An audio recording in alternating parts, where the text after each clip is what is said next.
Good morning. Here is today's Korean economic news briefing.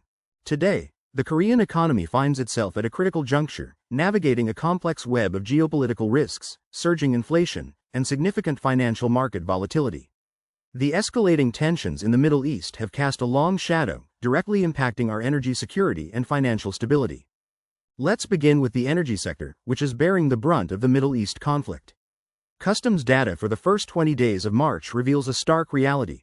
Korea's crude oil import value has surged by an alarming 27% compared to the same period last year. Overall imports have grown by 19% to $41.2 billion, but the energy sector alone saw an 18.8% spike, clearly indicating the mounting inflationary pressures originating from the Middle East. While our exports achieved a record high of $53.3 billion, largely driven by an impressive 163% increase in semiconductor shipments, the escalating cost of energy imports threatens to erode these gains. The image of cars queuing at gas stations, fearing further price hikes, serves as a vivid reminder of the direct impact on daily life. In response to this looming crisis, the international community is beginning to mobilize. NATO Secretary General Mark Rutte announced yesterday that NATO member states, alongside allies like Korea and Japan, are uniting to ensure the reopening of the crucial Strait of Hormuz.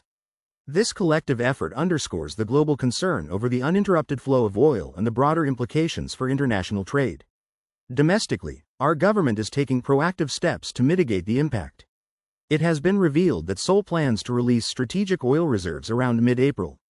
Furthermore, measures will be implemented to restrict the export of certain domestic petroleum products to ensure sufficient supply for our petrochemical industry, which is a vital part of our manufacturing backbone. The government is closely monitoring some 30 to 40 petrochemical items, fearing supply disruptions that could even lead to unforeseen issues like a garbage bag crisis in May, highlighting the ripple effects across the economy. Turning to the financial markets, the impact of these geopolitical developments has been immediate and severe. The Korean won experienced a dramatic depreciation against the US dollar yesterday, breaking through the 15.10 won mark and touching 15.12 won during intraday trading, a level not seen in 17 years. This sharp decline in currency value, combined with the rising international oil prices, which saw West Texas Intermediate, WTI, crude breach the $100 per barrel mark, sent shockwaves through the equity markets. The Kospi index plummeted, falling below 5,500 points and triggering a sell sidecar for the sixth time this year. At one point, the Kospi was down by more than 6%, trading around 5,414 points, while the KOSDAQ also fell by nearly 5%. The fear is palpable. A sustained high exchange rate could accelerate the outflow of foreign capital, exacerbating market instability. The government is acutely aware of the urgency. It is reportedly preparing 3 extreme measures for exchange rate stabilization, including implementing new policies to address supply and demand imbalances, alongside the Exchange Rate Stabilization 3 laws, and a new framework. While the potential inclusion of Korean bonds in the World Government Bond Index, WGBI, in April offers a long-term positive outlook, the immediate focus remains squarely on de-escalating the Middle East situation. This volatility is not confined to equities. Foreign investors have offloaded 13.1 trillion won in Korean national bond futures over the past 3 months.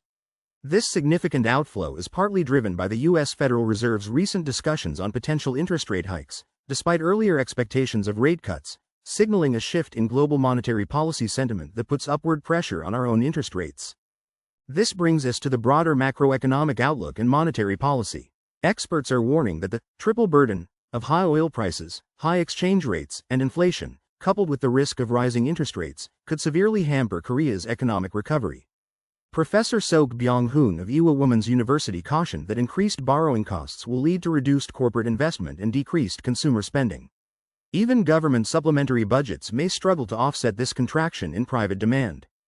Amidst this challenging environment, all eyes are on the Bank of Korea. Yun Song-shin, a distinguished economist from the Bank for International Settlements, BIS, has been nominated as the new Bank of Korea governor. His past pronouncements, including his emphasis on tackling inflation as an urgent priority in 2022, suggest a cautious but resolute approach. While he has indicated that the Bank of Korea should not react to temporary shocks, the prevailing sentiment is that the central bank will likely maintain the current benchmark interest rate in April. This delicate balancing act between managing inflation and supporting economic growth will be the primary test for the new leadership. Despite these significant headwinds, several key industries are demonstrating resilience and forward-looking strategies. LG Energy Solution is diversifying its portfolio, securing large-scale energy storage system contracts in North America and developing high-performance batteries for robotics, in response to a temporary slowdown in the electric vehicle (EV) market. Kumho Petrochemical is also adapting, focusing on high-value EV materials like SSBR, crucial for tires that can handle the increased weight and frequent acceleration of electric vehicles, turning what could be a crisis into an opportunity for restructuring. Similarly, Hyundai Mobis is expanding its horizons into automotive semiconductors and robotics, leveraging its existing design and mass production capabilities to evolve into a mobility platform company. Internationally, Elon Musk's plan to build a Terafab semiconductor factory in Texas for Tesla and SpaceX highlights a broader trend towards self-sufficiency in critical components, driven by ongoing supply chain concerns. Furthermore, Korea is actively embracing the AI era, with Naver pivoting to become a global AI platform and local governments accelerating their AI transition initiatives. Companies like WOORIRO are also developing next-generation ultra-high-speed photodetectors for AI data centers, demonstrating a commitment to technological advancement. In the real estate sector, despite the broader economic uncertainties, some localized pressures persist. Official property prices in areas like Gwangjin-gu, Seoul, have seen dramatic increases, with some villas doubling in value within a year, pushing more homeowners into the comprehensive real estate tax bracket. Meanwhile, in the luxury segment, new developments like Accro de Sioko are launching with high pre-sale prices, averaging 78 million won per 3.3 square meters, reflecting continued demand in prime locations, even under the pre-sale price cap system. In the rental market, nearly half of Seoul apartment Jaeons and Wolse contracts in March were renewals, indicating a reluctance to move due to rising Jaeons prices, tightened loan regulations, and designated land transaction permit zones. Internationally, the shadow of U.S. politics and monetary policy looms large. Wall Street has reportedly urged the White House to mediate the ongoing Trump-Powell conflict regarding the Federal Reserve's independence, highlighting concerns over potential political interference.